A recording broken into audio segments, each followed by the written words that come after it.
Baik, bismillahirrahmanirrahim. Assalamualaikum warahmatullahi wabarakatuh. Ketemu lagi dengan saya di mata kuliah permainan tradisional. Bersama saya Ratnanila Puspitasari, jurusan Pendidikan Islam Anak Usia Dini, IAIN Ponorogo. Di pertemuan keempat kali ini, kita akan membahas terkait dengan teori bermain. Sudah siap ya kira-kira teman-teman mahasiswa? Silakan disimak pemaparan dari saya. Baik, pertemuan keempat. Pertemuan keempat hari ini kita akan membahas terkait dengan teori bermain dan tahapan bermain. Sebelum masuk materi, teman-teman sudah mulai membaca-baca ya, atau sudah pernah mendengar mungkin terkait dengan teori bermain dan tahapan bermain? Oke, baik. Saya harap walaupun teman-teman pembelajaran jarak jauh, tetap belajar dari rumah, mencari informasi terkait dengan materi-materi yang saya sampaikan. Hari ini kita bahas pertama adalah teori bermain. Ada yang tahu teori bermain? Ada teori apa dan apa? Oke, kita masuk materi lebih lanjut. Baik, teori bermain. Teori bermain di sini berdasarkan sifatnya dibedakan menjadi dua macam, yaitu pertama ada yang namanya teori klasik dan yang kedua namanya teori modern. Teori klasik. Kira-kira apa sih yang dimaksud dengan teori klasik? Ada yang tahu? Baik, selanjutnya teori bermain klasik. Teori bermain klasik. Apa kira-kira teori bermain klasik? Teori bermain klasik di sini muncul sebelum abad ke-20 atau sebelum abad 20 atau bisa dikatakan pada abad ke-19. Kemudian dalam teori klasik ini sebagian besar teorinya menggambarkan suatu kekuasaan dan kekuatan pada saat teori ini diangkat atau dimunculkan atau ketika awal-awal teori klasik ini muncul seperti itu. Kemudian menurut pandangan dari para pakar psikolog dan biologi, teori klasik meliputi ada 6. Yang pertama ada namanya teori rekreasi pelepasan, itu menurut Lazarus Schaller. Kemudian yang kedua ada namanya teori teleologi atau pembawaan, itu menurut Cross and Rose. Selanjutnya yang ketiga ada namanya teori sublimasi, Ed Clapton. Kemudian yang keempat ada namanya teori rekapitulasi evolusi ataupun reinkarnasi, itu menurut Hall. Selanjutnya yang kelima di sini ada namanya teori surplus energi. Ini menurut Hans Spencer. Kemudian yang keenam ada namanya teori Seebuhler. Baik, kita jelaskan satu persatu teori-teori klasik di atas atau yang tadi saya sampaikan. Pertama, teori rekreasi atau pelepasan menurut Lazarus Schaller. Di sini diartikan bahwa bermain itu adalah kegiatan yang berlawanan dengan kerja dan kesungguhan. Jadi, bermain merupakan imbangan antara kerja dan istirahat.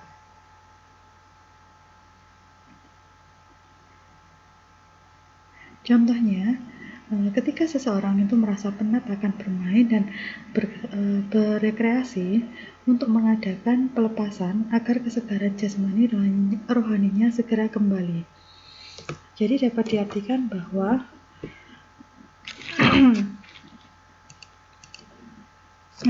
dalam teori rekreasi pelepasan di sini ketika seseorang itu merasa penat, merasa sudah jenuh dengan bermain ataupun berrekreasi, kemudian dia mengadakan sebuah pengadaan pelepasan.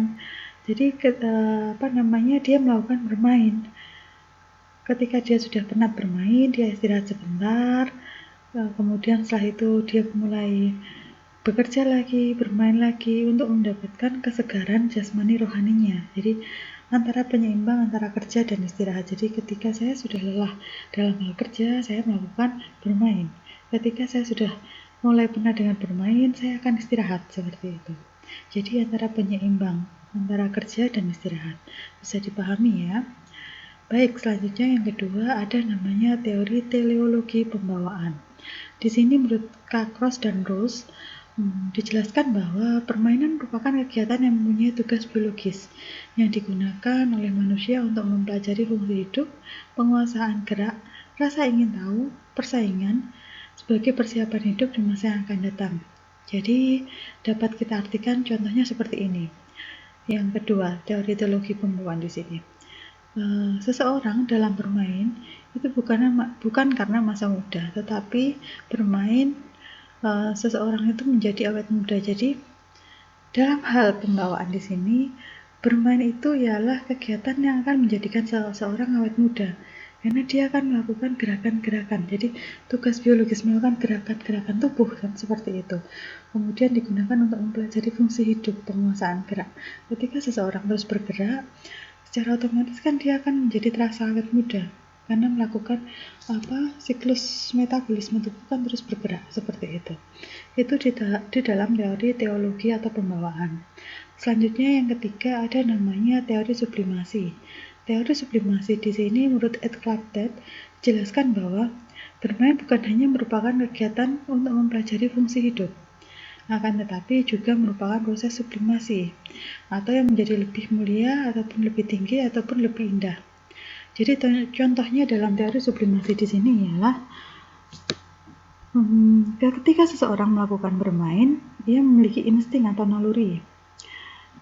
Akan tetapi naluri ataupun insting ini dalam hal belajar dia akan membuat perubahan atau peningkatan menjadi perbuatan yang lebih baik lagi. Jadi dapat diartikan ketika saya melakukan bermain, dalam bermain itu saya menggunakan insting. Nah, menggunakan insting atau naluri saya untuk belajar, untuk membuat atau memberikan peningkatan perubahan dalam hidup saya. Jadi ketika saya bermain, misalnya saya ketika bermain kan di situ ada aturan-aturan atau norma-norma yang berlaku dalam permainan. Ketika saya melakukan permainan, akhirnya saya tahu terkait dengan norma-norma ataupun tata aturan. Misalnya ketika saya ada aturan ketika bermain engklek misalnya. Ketika bermain engklek di situ aturannya engklek melompat dengan satu kaki misalnya, membutuhkan keseimbangan. Lah di situ akhirnya kan saya menggunakan insting bahwa ketika saya melakukan lompatan satu kaki membuat keseimbangan, seperti ini. Ketika saya uklik-uklik nggak seimbang, saya nanti akan jatuh. Nah itu kan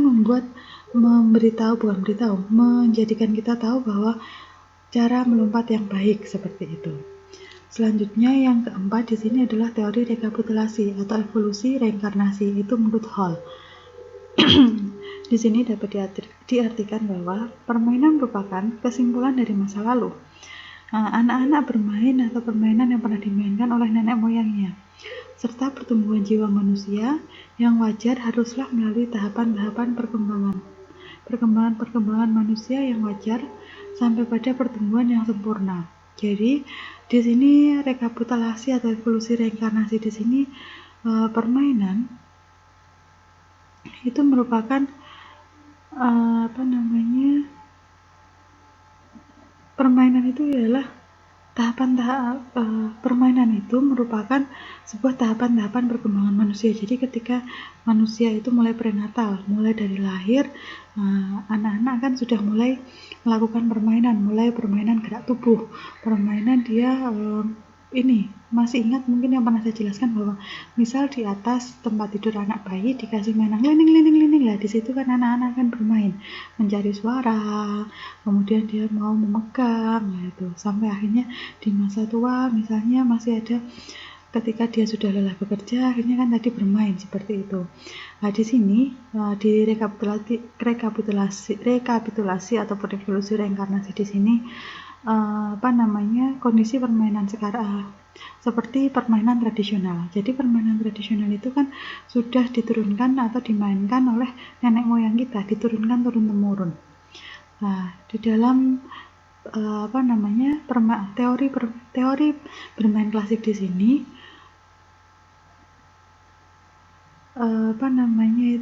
lebih mengedepankan pada permainan tradisional karena rekapitulasi ialah kesimpulan dari masa lalu, dari masa anak-anak, dari permainan yang sudah diturunkan dari mbah-mbah kita terlebih dahulu. Selanjutnya yang kelima ada namanya teori surplus energi. Teori surplus energi di sini menurut H. Spencer dijelaskan bahwa surplus atau kelebihan tenaga yang dimiliki oleh seseorang yang belum digunakan atau tersimpan. Nah, di sini nanti teori surplus energi, di teori ini tenaga yang kelebihan tadi akan disalurkan atau dikeluarkan melalui aktivitas bermain atau permainan. Jadi dalam teori surplus energi di sini kelebihannya ialah surplus, berarti kan ada sesuatu yang kelebihan. Nah, di sini ketika anak-anak ada energi yang masih tersisa, ini kan dia mentransferkan energinya untuk bermain. Kemudian ada kekuatan dalam hidupnya, kelebihan emosi, vitalitas. Jadi ketika anak-anak itu sudah sudah tahapan optimal, sudah bermain optimal, tetapi masih ada energi yang masih tersimpan. Nah, itu melakukan kegiatan permainan lagi dan lagi. Bisa dikatakan bahwa dalam teori surplus energi di sini adalah mengalihkan kelebihan atau tenaga seseorang untuk bermain. Biar apa? Biar tidak melakukan hal-hal yang tidak baik seperti itu. Jadi biar anak-anak bermain dengan menyalurkan energi yang masih ada atau masih tersimpan. Kemudian yang keenam, di sini ada teori Chef-Buhler. Teori Chef-Buhler di sini dijelaskan bahwa permainan merupakan permainan merupakan kegiatan untuk mempelajari fungsi hidup. Kemudian bermain juga merupakan fungsional las atau nafsu untuk berfungsi, kemudian kemauan untuk aktif. Jadi dapat diartikan bahwa untuk bisa bermain, seseorang harus mempunyai kehendak, kemauan, dan nafsu untuk bermain yang diinginkan. Jadi menurut teori Chef-Buhler di sini adalah bermain itu mempunyai kehendak, jadi punya keinginan, kemauan, aku mau bermain ini, aku bermain, jadi ada keinginan dalam dirinya bahwa dalam bermain itu aku aku lebih senang bermain lari-larian, bermain bola, bermain yang outdoor misalnya, itu kan punya keinginan ya. Itu menurut teori Chef-Buhler. Dari teori bermain klasik yang sudah saya sampaikan tadi, dapat ditarik kesimpulan bahwa di sini di teori bermain klasik lebih ditekankan pada kekuatan atau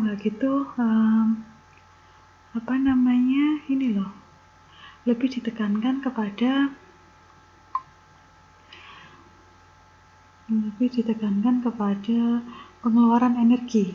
Jadi ada energi-energi yang masih tersimpan, kemudian dikeluarkan untuk kegiatan bermain, dan permainan itu sendiri lebih ditekankan pada permainan dari nenek moyang kita terlebih dahulu, serta di sini memunculkan insting nenek moyang atau memunculkan permainan-permainan nenek moyang kita terlebih dahulu, serta menyempurnakan insting. Jadi menyempurnakan insting tadi, mengetahui aturan-aturan yang lebih pemahaman kita lebih meningkat terkait dengan aturan-aturan.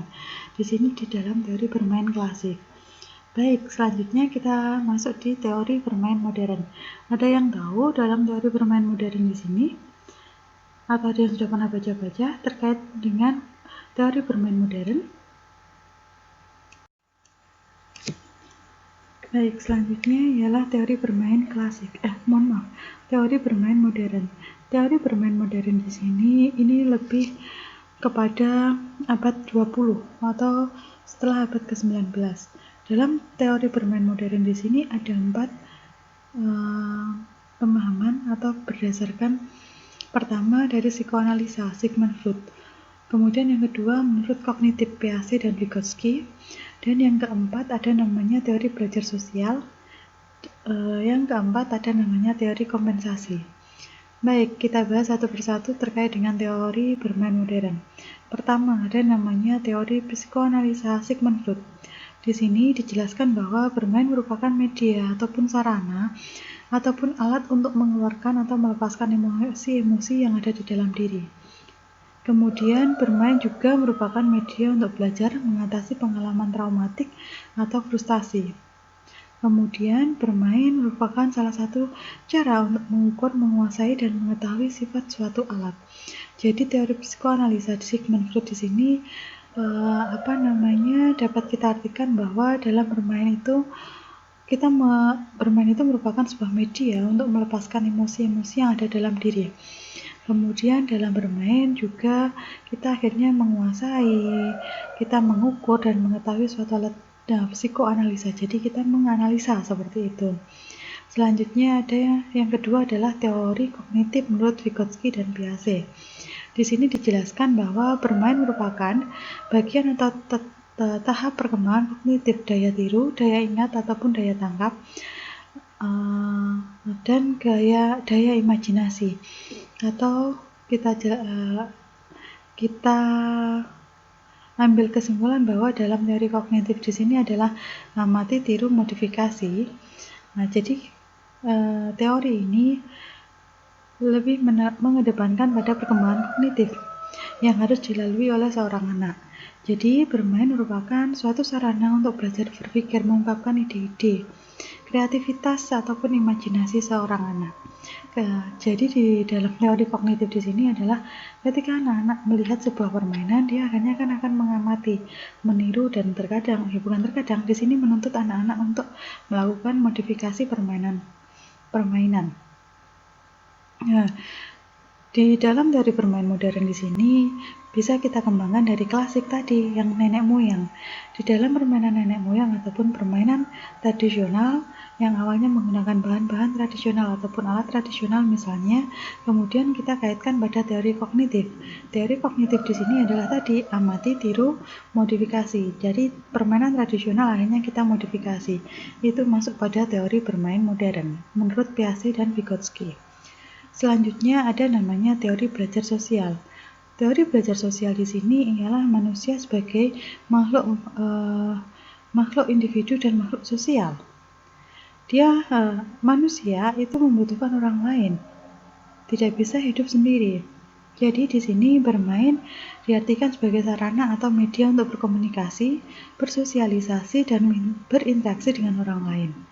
Karena itu tadi, manusia adalah makhluk sosial, tidak bisa dia hidup sendiri. Jadi di dalam teori belajar sosial di sini, sebuah permainan itu sebagai sarana untuk berkomunikasi.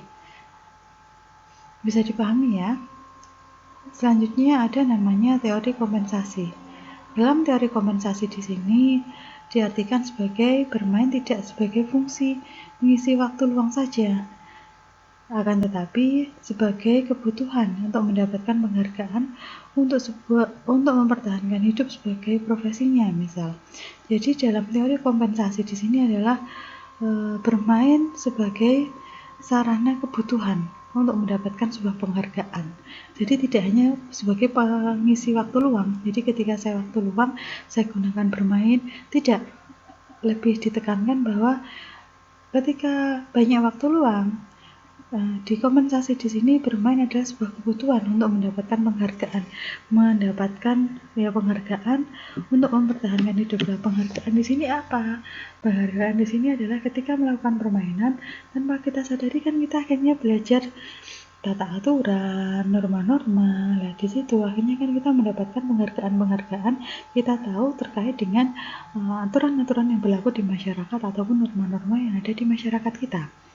Jadi bukan hanya sekedar bahwa mengisi waktu luang saja, akan tetapi dalam bermain kita akhirnya membutuhkan sebuah kebutuhan karena untuk belajar seperti itu. Bisa dipahami ya untuk teori bermain modern. Baik, itu tadi sudah saya jelaskan terkait dengan teori bermain. Kemudian untuk tahapan bermain kita bahasnya di pertemuan minggu depan ya, pertemuan kelima. Baik, di pertemuan keempat bisa kita akhiri ya. Kalau ada yang mau ditanyakan, disaringkan, saya persilahkan. Minggu depan terkait dengan tahapan bermain, saya harap teman-teman juga sudah mulai membaca-baca terkait dengan tahapan bermain. Baik, terkait dengan teori bermain, saya rasa sudah cukup. Apabila ada kurang lebihnya di pertemuan keempat kali ini, saya mohon maaf. Sekian dari saya. Bila taufiq wal hidayah. Wassalamualaikum warahmatullahi wabarakatuh. Terima kasih. Ketemu lagi minggu depan. See you teman-teman.